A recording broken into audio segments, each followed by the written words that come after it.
সুন্দরপুর গ্রামে দুটো বোন ছিল। একজনের নাম ছিল নমিতা আর আরেকজনের নাম ছিল পূজা। পূজা লেখাপড়া খুব বেশি জানতো না, সেই কারণে তার সঙ্গে গরিব ঘরের একটা ছেলের বিয়ে হয়েছিল। আর এদিকে নমিতা দেখতে খুব সুন্দর ছিল, তাই তার একটা বড় লোকের ছেলের সঙ্গে বিয়ে হয়েছিল। নমিতার লেখাপড়ার অহংকার আগের থেকেই ছিল, আর বিয়ের পর টাকা পয়সার অহংকারও হয়ে গেল। নমিতা আর পূজা পাশাপাশি থাকত। যখন সুযোগ পেত, নমিতা পূজাকে তার গরিব হওয়ার জন্যে তাকে যখন তখন অপমান করত। জানিস পূজা, আজকে আমার স্বামী আমাকে একটা সোনার হার এনে দিয়েছে, আর তোদের পাশের ওই যে জমিটা আছে সেই জমিটাও তো আমরা কিনছি। তুই তো বিয়ের পর কি কিছুই কিনতে পারলি না, তোর স্বামী তো দুবেলা খাওয়ার জোগাড় করতেই পারে না, উনি তোকে আবার কি কিনে দেবে রে? পূজার খুব খারাপ লাগতো, তো সে কি করবে, তাই সে চুপচাপই থাকতো। পূজার জীবন খুব অভাব অনটনের মধ্যে থেকে যাচ্ছিল। দুবেলা খাবার খুব কষ্ট করে জোগাড় করতে হতো। যখন নমিতার কাছে সাহায্যের জন্য যেত, নমিতা, দিদি, আমাদের বাড়িতে ভাত খাওয়ার জন্য এক মুঠো চাল নেই, তাই উনি জমিদার মশাইয়ের কাছে গিয়েছিল, কিন্তু জমিদার মশাই একটা টাকাও দিতে চাইল না। তো নমিতা বোন, তুমি আজকের কিছু টাকা দিয়ে আমাকে সাহায্য করো না, আমাদের ফসল উঠতেই সেই ফসল বিক্রি করেই তোমার টাকা আমি তোমাকে ফেরত দিয়ে দেব। পূজা, তুই আজকের টাকা চাইতে এসেছিস। তুই যদি কালকের আসতিস তাহলে আমি তোকে কিছু টাকা দিয়ে দিতাম।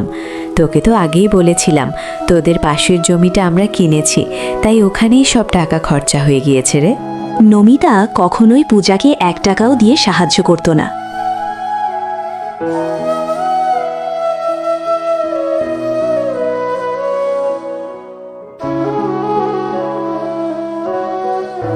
নমিতা তো 1 টাকাও দিয়ে সাহায্য করল না, আর ঘরেও খুব অভাব। ঠিক আছে, আমি আমার বড় ভাইয়ের কাছে যাই আর কিছু টাকা ধার নিয়ে আসি। দাদা নিশ্চয়ই আমাকে কিছু টাকা দিয়ে সাহায্য করবে। এই ভেবে সে দাদার বাড়ি যাওয়ার উদ্দেশ্যে রওনা দিল।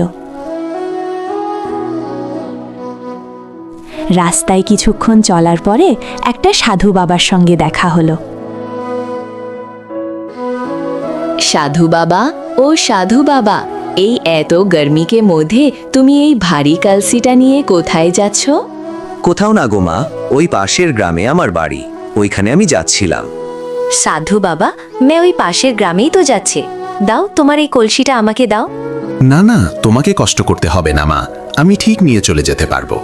সাধু বাবা, আমি তো তোমার মেয়েরই মতো, দাও আমাকে একটা কলসি দাও, আমি তোমার কলসিটা পৌঁছে দেব। তারপর সেই কলসিটা নিয়ে পূজা আর সাধু বাবা একসঙ্গে সেই গ্রামে পৌঁছল। কলসিটা সাধু বাবার ঘরে রেখে দিল। আচ্ছা সাধু বাবা, তাহলে আমি এখন যাই। তারপর সোজা নিজের দাদার বাড়ি চলে গেল।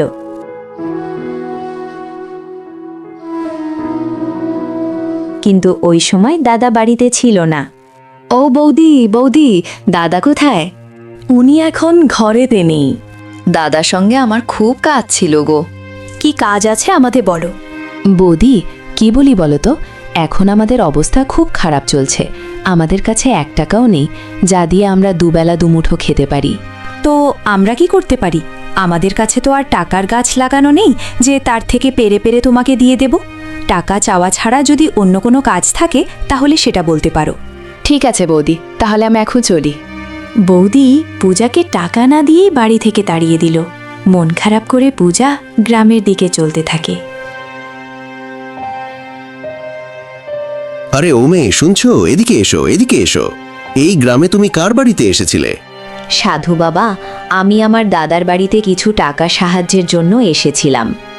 তখন পূজা গোড়া থেকে সমস্ত কিছু সাধু বাবাকে বলল। তুমি এই 3টে কলসির মধ্যে একটা কলসি নিয়ে যাও। কেন সাধু বাবা? তুমি এত দূর থেকে হেঁটে হেঁটে এখানে এসেছো, আবার যাবার সময়ও এত রাস্তায় হেঁটে হেঁটে যাবে। যদি তোমার রাস্তায় খিদে লাগে তাহলে এই কলসির ভিতরে লাড্ডু আছে, সেগুলো তুমি খাবে। না সাধু বাবা, আমার এগুলোর দরকার নেই, আপনি আমাকে বলেছেন এটাই অনেক। শোনো মেয়ে, এগুলো তুমি নিয়ে যাও, তুমিও তো আমার মেয়ের মতো। না সাধু বাবা, বারবার যখন তুমি বলছো তাহলে আমি একটা কলসি নিয়ে নিচ্ছি। সাধু বাবা বারবার বলার পরে পূজা সাধু বাবার কাছ থেকে সেই কলসিটা নিয়ে নেয়। ঠিক আছে সাধু বাবা, তাহলে এখন আমি চলি ঘরে, পৌঁছতে পৌঁছতে অনেক সন্ধ্যা হয়ে যাবে। তারপরে পূজা নিজের ঘরের দিকে হাঁটতে শুরু করলো। পূজা, আজকে তুমি তোমার দাদার বাড়িতে গিয়েছিলে? তোমার দাদা কিছু সাহায্য করলো? আমি দাদার বাড়িতে গিয়েছিলাম, কিন্তু দাদা তো বাড়িতেই ছিল না গো, তাই বৌদি আমাকে ঘর থেকে তাড়িয়ে দিল। আচ্ছা, তার মানে আজকের আমাদের দুজনকে না খেয়েই থাকতে হবে? না গো, আজকে আর আমাদের না খেয়ে থাকতে হবে না। তার মানে কোথাও থেকে টাকার ব্যবস্থা করেছো? আরে না, আমি যখন দাদার বাড়ি থেকে ফিরছিলাম তখন রাস্তায় সাধু বাবার সঙ্গে দেখা হলো। সাধু বাবা আমাকে লাড্ডু ভরা কলসি দিলেন আর বললেন রাস্তায় খিদে লাগলে খেয়ে নিতে। কিন্তু আমি তো সেই লাড্ডু খাইনি, ওই কলসিতে সেই লাড্ডু আছে। বাহ, এ তো খুব ভালো খবর। তুমি তাড়াতাড়ি যাও, লাড্ডুগুলো নিয়ে এসো। আজ আমি সকাল থেকে কিছুই খাইনি। ঠিক আছে, তুমি দাঁড়াও, আমি লাড্ডু নিয়ে আসছি। আর যখনই পূজা সেই কলসিটা নিয়ে এসে কলসিটা খুলে কলসি দেখে সে চমকে উঠল। ওরে বাবা, এ তো সোনার মোহর, আবার এক কলসি। এ তো সোনার মোহর তোমাকে কে দিল? মামি সত্যি কথাই বলছে, আমাকে এই কলসিটা ওই সাধু বাবাই দিয়েছে। পূজা, আমি তো আমার চোখেই বিশ্বাস করতে পারছি না। আমার মনে হয় ভগবান আমাদের দুঃখের কথা শুনেছেন। তারপর সেই সোনার মোহর বিক্রি করে দুজনে একটা চাষের জমি কিনল আর একটা ভালো ঘর বানালো। আর এদিকে পূজার উন্নতি দেখে নমিতার খুব হিংসা হতে থাকে। সে তার স্বামীকে বলল, কি গো, শুনছো? আমি ভেবেই পাচ্ছি না আমার বোন এত পয়সাওয়ালা হয়ে গেল কি করে। এত টাকা পয়সা ওর কাছে কোথা থেকে এলো? কিছুদিন আগে তো আমার কাছে ভিখারির মতো টাকা চাইতে এসেছিল, আর এখন আমাদের থেকেও অনেক পয়সাওয়ালা হয়ে গিয়েছে। হ্যাঁ, আমি তো ওটাই ভাবছি। তোমার বোনের স্বামী লোকের জমিতে খুব কষ্ট করে কোনো রকমে দুজনের খাবার জোগাড় করত। হঠাৎ করে এত ধন দৌলতের মানে কি করে হয়ে গেল? কিন্তু কিছুদিন আগে আমি তোমার বোনকে তোমার ভাইয়ের ঘরের দিকে যেতে দেখেছিলাম। কি বলছো? দাদার বাড়িতে গিয়েছিল? তাহলে আমার মনে হয় দাদার কাছ থেকে অনেক টাকা পয়সা নিয়ে এসেছে। তোমার ভাইটাও আবার কেমন যে টাকা পয়সা সব ছোট বোনকে দিয়ে দেবে? তুমিও তো বড় বোন, ভাইয়ের কাছে দু বোনেরই তো সমান সমান অধিকার, তাহলে দু বোনকে সমান সমান দিত। তুমি একদম ঠিক বলেছ। দাদার সম্পত্তির ওপর যতটা ছোট বোনের অধিকার, ততটা আমার অধিকার। চলো, আমরা কালকেই দাদার বাড়িতে যাই। তারপর সকালবেলা তারা দুজনে দাদার বাড়ির উদ্দেশ্যে রওনা দিল।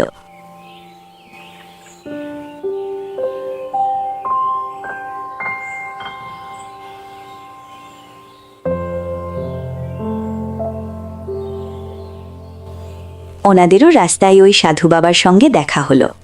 ও মেয়ে, তুমি দয়া করে এই কলসিটাকে আমার কাঁধের ওপর রেখে দেবে? আমি অনেকক্ষণ থেকে তুলতে পারছি না গো।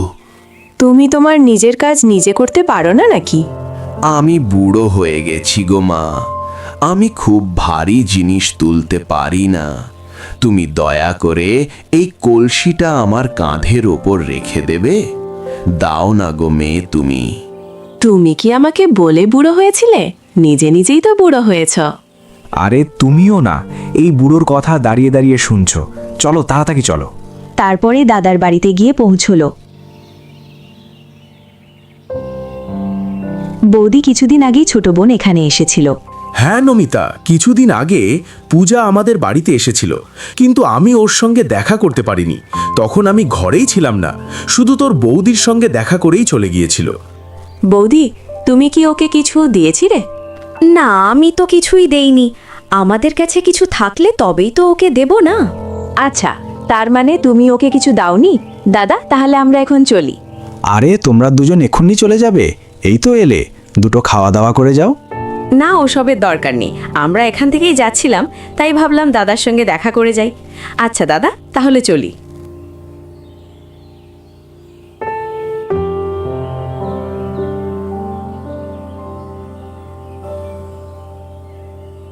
আরে দাদা তো ওকে কিছুই দেয়নি, তাহলে এত ধন দৌলত কোথা থেকে পেল? হ্যাঁ, আমিও তাই ভাবছি।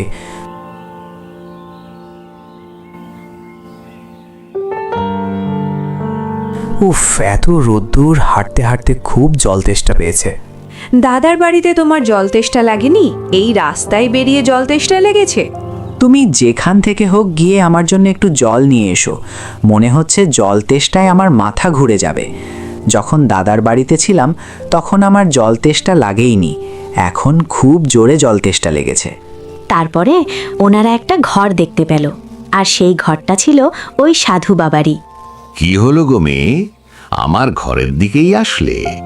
সাধু বাবা, এক গ্লাস জল পাওয়া যাবে? হ্যাঁ, অবশ্যই। এসো এসো, আমার ঘরে এসো। বাবা, রাস্তায় আমি আপনার কোনো সাহায্য করিনি, তবুও তুমি আমাকে জল দিলে। তাতে কি হয়েছে? ওটা তোমার কর্ম ছিল, আর এটা আমার কর্ম। তো মা, তোমাদের এই গ্রামে আমি প্রথম দেখছি।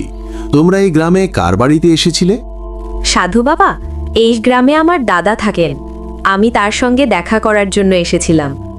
আচ্ছা, ওই হরিহরের বোন, তোমার আরও একটা বোন আছে না, যে কিছুদিন আগে তোমার দাদার সঙ্গে দেখা করতে এসেছিল? হ্যাঁ, কিছুদিন আগে পূজা দাদার সঙ্গে দেখা করতে এসেছিল, কিন্তু তুমি কি করে জানলে? তোমার সঙ্গে যে জায়গায় আজকের আমার দেখা হয়েছিল, কিছুদিন আগে তোমার বোনের সঙ্গে ওই জায়গায় আমার দেখা হয়েছিল। ওই বেচারি আমার এই কলসিটাকে ওখান থেকে নিজে বয়ে এনে আমার ঘরে রেখে দিয়েছিল। সাধু বাবা, তুমি জানো, যখন থেকে আমার বোন দাদার বাড়ি থেকে ঘুরে গিয়েছে, তখন থেকে ওর কাছে ধন দৌলত হয়ে গিয়েছে। কি করে হলো তা বুঝতেই পারছি না।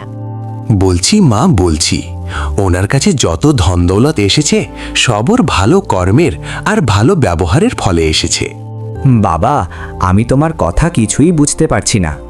ভালো কর্ম আর ভালো স্বভাবের কারণে এত ধন সম্পত্তির মালিক কি করে হয়ে যায়? এসব তুমি কি বলছো সাধু বাবা? তাহলে শোনো বাবা, আমি সব বলছি। এখানে যত কলসি রাখা আছে, এসব কোনো সাধারণ কলসি না। এসব মানুষের ভালো কর্মের এবং খারাপ কর্মের ফল দেওয়ার কলসি। মানুষের কর্মের ফলের কলসি? এ আবার কেমন কলসি সাধু বাবা? আমি আপনার কথা বুঝতে পেরে গিয়েছি। আমার যেরকম কর্ম হবে, সেই কর্ম হিসেবে এই কলসি আমাকে ফল দেবে। তুমি ঠিক বলেছ মা, একদম ঠিক বলেছ। সাধু বাবা, আপনার যদি অসুবিধা না হয় তো একটা কলসি আপনি আমাদের দিতে পারেন। আমিও আমাদের কর্মফলের পরীক্ষা করে দেখি। হ্যাঁ, অবশ্যই মা, তুমি এখান থেকে একটা কলসি নিয়ে নাও, আর তুমিও তোমার কর্মফলের পরীক্ষা করে দেখো। নমিতাকেও সাধু বাবা একটা কলসি দিয়ে দেয়, আর দুজনে মিলে সেখান থেকে চলে যায়। আর রাত্রেবেলা যখন ওই কলসিটা খুলল, তখন সেই কলসি থেকে হাজার হাজার পোকামাকড় বের হতে লাগলো। ওরে বাবা, আমাদের কলসি থেকে তো পোকামাকড় বেরোচ্ছে তো। কি খারাপ হয়েছে? আমাদের কর্মফল অনুযায়ী আমাদের সঠিক জিনিসই বেরোচ্ছে। আমরা খুব অহংকারী ছিলাম। তোমার বোন বেচারি এত অসুবিধার মধ্যে পড়ে আমাদের কাছে কিছু সাহায্যের জন্য এসেছিল, কিন্তু আমরা তো তাকে কোনো সাহায্য করিনি। কর্ম যদি এই রকম হয়, তাহলে আমরা ভালো ফলের আশা কি করে করি? তুমি একদম ঠিক বলেছ। আমাদের টাকা পয়সার অহংকার হয়ে গিয়েছিল। আমি আমার বোনের দুঃসময়ের কোনো সাহায্য করিনি, বরং আমাদের টাকা পয়সার অহংকারে ওকে অপমান করেছি।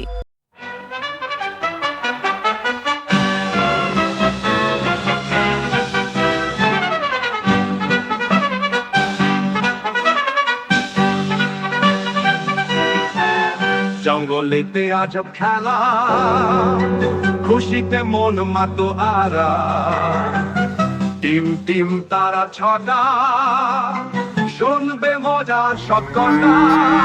এই তো এসে গেছে তো জঙ্গল স্টোরি বেল। দাদু হাতি বসে আছে, চশমা চোখে সুর নাচে, টিলিং টিলিং ঘন্টা বাজায়, গল্প শোনার দিন যে আজায়। এই হলো দ্য জাঙ্গল স্টোরি বেলের জাদু। শোনো শোনো গো বন্ধুরা, কান পাতো সব ভাই বোনেরা, দাদু হাতির জাদুর ঘন্টা খুলবে সুখের গল্প খাতা। শুধু দ্য জাঙ্গল স্টোরি বেল কি খরগোশ শিয়াল বানর ছানা, ময়ূর নাচে পাখি গানা, সবাই এলো ছুটে ছুটে মজার গল্প শুনতে বটে। সবাই যে তো জাঙ্গল স্টোরি বেলে এসেছে। জাঙ্গল স্টোরি বেল, মজা হবে খেলবেও খেল। দাদু হাতির জাদুর ঘন্টা, গল্পে ভরুক সবার মনটা। শুধু তো জাঙ্গল স্টোরি বেলে, জাঙ্গল স্টোরি বেল, সাবস্ক্রাইব নাও।